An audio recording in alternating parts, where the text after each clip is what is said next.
what do you do when you're not writing or doing other writing related things? There's a part 2 to that, but I'm going to answer the first bit first because the two aren't together. So if I'm not writing, then I'm normally alphaing or alpha eatering for people, which is my latest term, because I will read and I will offer help on characterizations and plot, but I can do some language and sentence structure. I'm not very good at grammar, and that's not the first time I've said that. Me and commas are not friends, but I'm slowly getting better. I think I am improving, but that's all because of the people that I alpha eater for. So if I'm not writing, that's what I'm doing. And I know it said non-writing related things, but I do that quite a lot. But to answer part 2, how do you relax and unwind, is by doing that. I love reading. I've always loved reading, and I've always found myself being able to unwind and relax to it. So getting the chance to have a look at other people's work before it's published is like such an honour to me that I can't believe people let me do it. But if I'm not doing any of that, then I'm usually with my husband or I'm with my dog Cheddar, and we go for walks, and it's very, very cute and very us. So that's what we get up to. Do people in your everyday life know you write fan fiction? If so, have they read any? I think a grand total of 5 people know. Not because I'm ashamed, but it's just something that's very, very private to me. I have some very, very understanding people in my life, and I have some not so understanding people in my life, and I want to kind of protect this for as long as possible so I can enjoy it more. But my husband knows, and he's very, very supportive. I'm very, very lucky.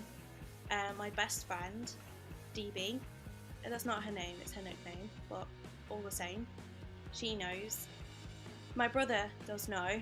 A gentleman that I work with called Dan, he knows. And then also my mum briefly, I want to say count her, because she knows briefly, but I have not really gone into it any more than that. They have not read any except from Hayden, my husband, who has read Decisions, and he read Whom the Gods Love.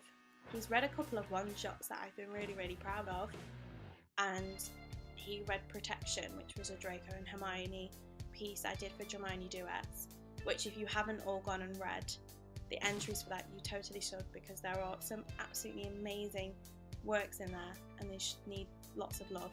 But he read that because for me, my prompt was very triggery for me. I had an experience when I was younger and it reminded me a lot of that, so it was very difficult for me to write, and I asked him to read it to make sure that I'd done a good job because I was so anxious about it. So he occasionally does read things and he's very, very supportive. I did send a PDF copy of The Abyss to Dan because I had spoken to him quite a bit about it. I don't know if he has read it yet. Maybe I'll ask him and I'll let you know. How do you interact with your audience in an age where access is both easy to achieve and harder to stand out in? Such a good question, guys. I don't know. I do the best I can. I always try to be positive and stay away from things that could make me uncomfortable, as well as make other people feel uncomfortable. I don't really know if I stand out. I assume I'm doing something right, because I've met some lovely, fantastic people who I don't think I would have met, so I must be doing something right. But I don't know what I'm doing. I interact with anybody who wants to talk to me, and I hope that I treat them all with the same level of respect as what I want back, and I think that's all I do. You send me an ask, I'm going to answer it unless it makes me feel uncomfortable, which I hope would apply to everybody else. Like if I asked them something that made them uncomfortable, I would want them to answer it. If you find me on Facebook, I try and be as helpful as I can, even if it's 3 o'clock in the morning for my time, because I live in England. I hope I stand out because I'm kind and I'm always willing and always approachable.